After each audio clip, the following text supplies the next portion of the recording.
In the last few lectures, we've talked about the truth-functional connectives conjunction and disjunction. We've gone over the truth tables for those connectives and shown how we can use the truth tables to figure out when arguments that use conjunction or disjunction are valid. Now today, what I want to do is talk about a propositional device that's not a connective, but that's what I'll call an operator. It doesn't connect two propositions to make a larger proposition. Rather, what it does is it just operates on a single proposition to make another proposition. You can think of it as converting one proposition to another proposition.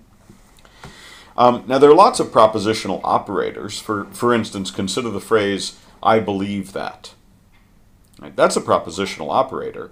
You take any proposition, let's say the proposition, "It's raining today."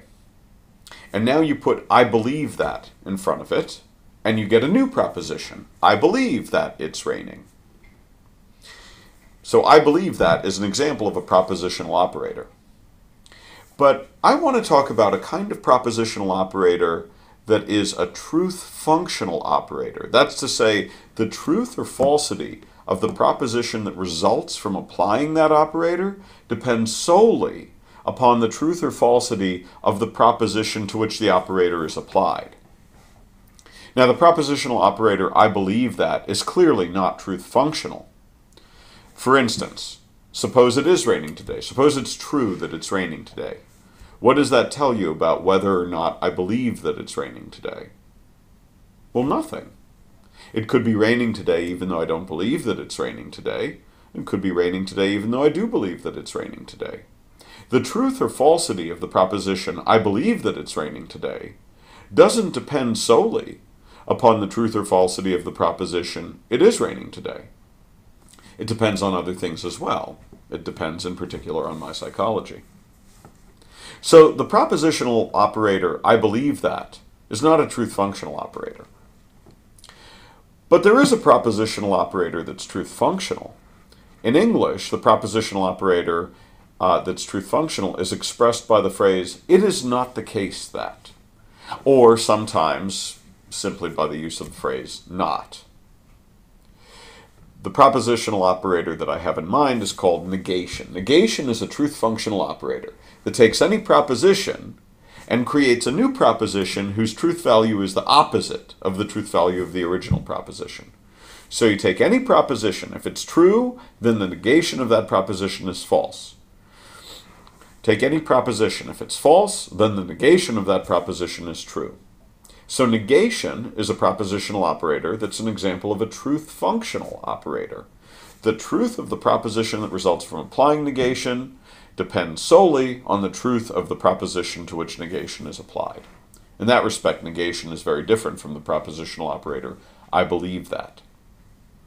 Now, I said just a moment ago that sometimes the English word "not" is used to express the truth-functional operator negation. But it's not always used to do that. Let me give you an example.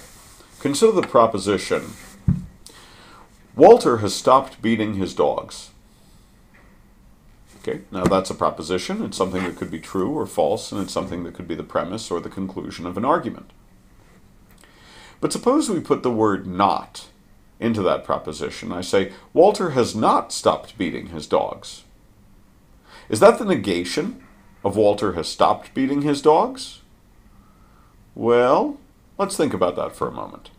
Suppose it's true that Walter has stopped beating his dogs.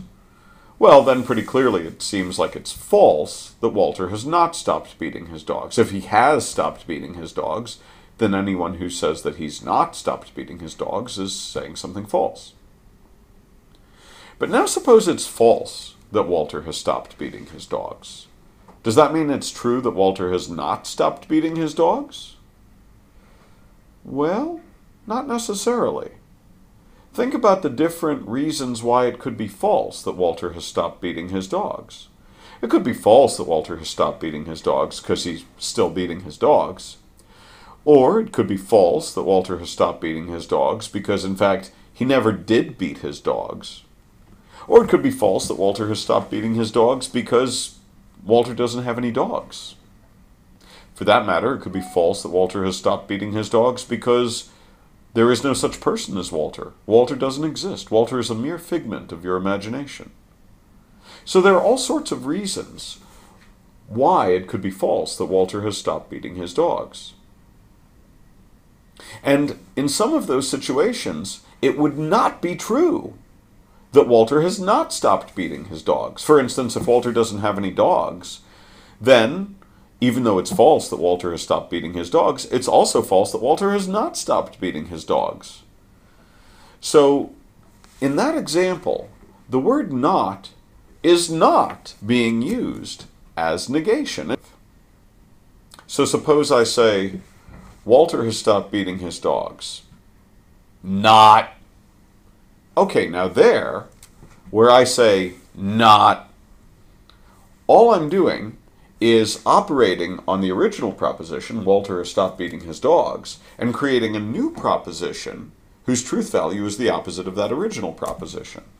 So if I say Walter has stopped beating his dogs, but Walter doesn't exist, or Walter never had any dogs, or Walter never did beat his dogs, in any of those situations, if I say Walter has stopped beating his dogs, not, what I just said is true. So sometimes the word not is used to express the truth functional operator negation. But often it's not used that way.